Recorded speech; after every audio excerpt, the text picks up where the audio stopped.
네, 영상에서 살펴봤지만 한국인의 교육을 이제 차별화시켜서 우민화 하고 싶어 했던 일본의 의도를 함께 살펴볼 수 있었어요.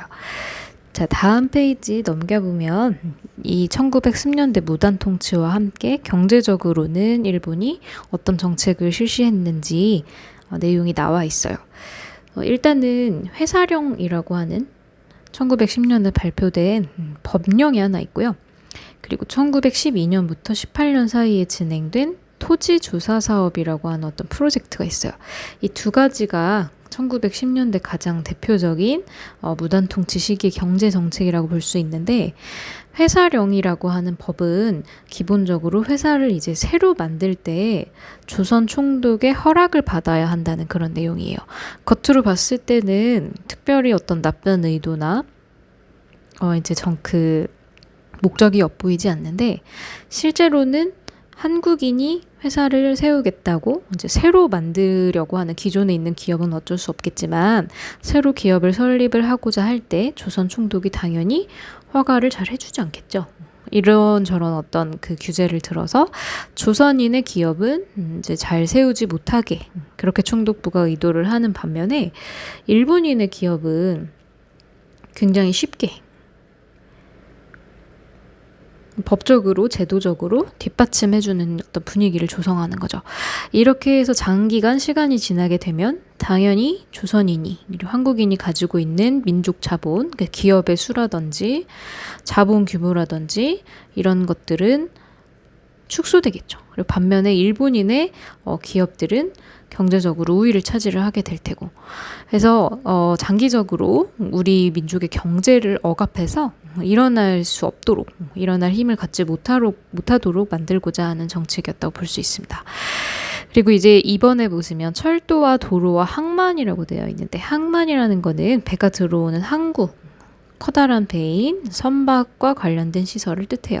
철도와 도로와 항만 등은 이 자체가 경제를 개발하는 것은 아니지만, 이것들이 갖추어져 있어야 다른 산업, 즉 무역이라던가 수출 수입이 조금 더 용이하게 이루어질 수 있는 이러한 시설들입니다. 그래서 반드시 꼭 필요하고 어떤 기본적인 시설이라고 볼 수 있겠죠. 이런 것들을 사회 간접 자본이라고 하는데, 이런 것들을 이제 일본이 먼저 장기간에 걸쳐서 토대를 쌓아서 우리나라에 이곳저곳 설치를 해줘요.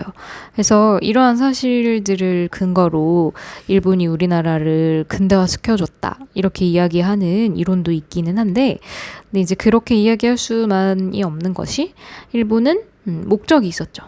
목적이 바로 일본 상품을 한국에 판매하기 위해서. 이것이 가장 큰 목적인데, 그럼 일본 상품을 한국에 판매하려면 배로 싣고 와야 되겠죠. 그리고 그 배들이 정박하기 위해서는 항구가 필요할 테고, 그 항구와 같은 시설을 만들고, 그리고 우리나라의 자원을 또 일본으로 가지고 나가려면 항구로 자원들을 이동시켜야 되겠죠. 그 역할을 해주는 것이 바로 철도입니다. 그래서 우리나라를 이제 그 철도망과 도로망을 갖춘 나라로 만드는 것이죠. 그래서 교과서에 보면은 지도에서 이제 살펴볼 수가 있는데, 기본적으로 교통을 편하게 하려면 직선 도로가 원칙이에요. 그런데 지금 철도망도 그렇고 항만의 위치라던가 이런 것도 그렇고, 일본으로 상품을 실어 나르기 편한 그런 곳에다 항구를 조성을 했고요. 그리고 철도망도 지금 X자로 이렇게 되어 있는 걸 보실 수가 있죠. 이건 비효율적인 사실 철도망인데, 이러한 항구로 연결을 했어야 되기 때문에 어쩔 수 없이 이러한 형태로 철도망을 구축을 하게 된 겁니다. 그래서 이것만 봐도 일본이 우리에게 유리한 그런 경제 개발을 한 게 아니라는 걸 알 수가 있죠. 자, 아래에 보이는 토지조사 사업도 마찬가지의 그런 의도를 가지고 있는데, 이 토지조사 사업은 6년 정도 진행이 됐어요. 그래서 이 토지 소유자가 본인이 직접 그래서 자기 신분을 증명을 해야 되고요. 그리고 기간을 정해줬어요. 근데 이 기간을 굉장히 짧은 기간을 정해줘가지고 이 토지조사 사업에 대해서 잘 모르거나 전달이 안 됐거나, 그리고 막 적극적으로 홍보를 하지도 않았고요. 그리고 더 큰 거는 일본인들한테 가서 신고를 해야 된다는 점 때문에 총독부에 대한 어떤 반감, 이런 것들로 인해서 참여하지 않는 사람들도 굉장히 많았습니다. 그 당시에는 그렇게 생각을 했죠. 내가 신고하지 않아도 이건 내 땅인데 누가 어떻게 뺏어갈 거냐 이렇게 이제 생각하고 신고를 하지 않는 농민들도 있었어요. 그래서 정해진 기간 내에 본인이 직접 그리고 찾아가서 신고를 한 사람들의 땅에 한해서만 자신의 소유지로 법적 인정을 받게 됐죠.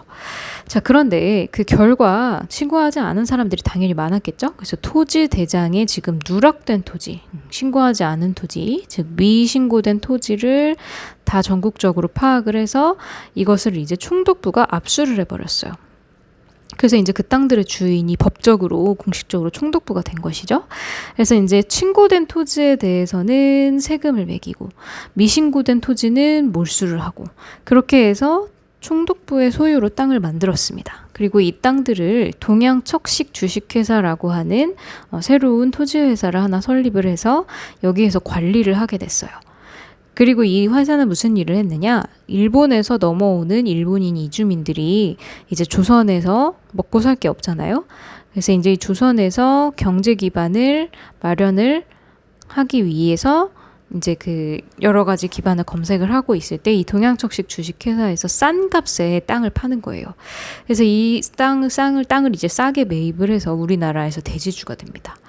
그래서 정신을 차려보니 우리나라의 땅들이 대부분 일본인 소유로 넘어간 것을 알 수 있게 됐죠. 그래서 이 토지에 대해서는 지주의 권리만 인정을 해주도록 총독부와 동양척식 주식회사에서 이제 공지를 했고요. 그리고 지주의 권한이 너무나 강화가 되면서 경작권, 기존에 이제 우리 고려시대, 조선시대 동안에 있었던 지주와 소작인의 관계에서는 소작인이라고 하는 땅을 빌린 사람도 소작료를 일정 납부를 하면 소작지를 경작할 수 있는 어떤 권리가 있었고, 그리고 이제 이 사람들이 이 소작을 할 수 있는 법적인 어떤 그 기간조차도 이제 원래는 설정을 할 수 있었지만 이제는 그런 거를 담보받지 못하고 쫓겨나게 된 이런 이제 상황을 초래하게 됐죠. 해서 이 회사령과 토지조사 사업 두 가지의 시행으로 일본은 앞으로 식민지배에 필요한 가장 기본적인 일본인 주도의 그런 경제 기반을 마련을 한 것을 볼 수 있습니다. 그래서 우리가 식민 통치에 대해서 자세하게 배우는 것이 중요한 이유는 물론 이것이 반복되지 않게 하기 위함도 있지만 이러한 부끄러운 역사가 어떻게 진행이 됐는지를 파악을 하는 것도 우리가 직접 알고 있는 것도 굉장히 중요하다고 볼 수 있겠죠. 그래서 오늘 1910년대 무단 통치 시기에 정치와 경제에 대해서 학습을 했고요. 다음 시간에는 1920년대에 대해서 한번 알아볼게요.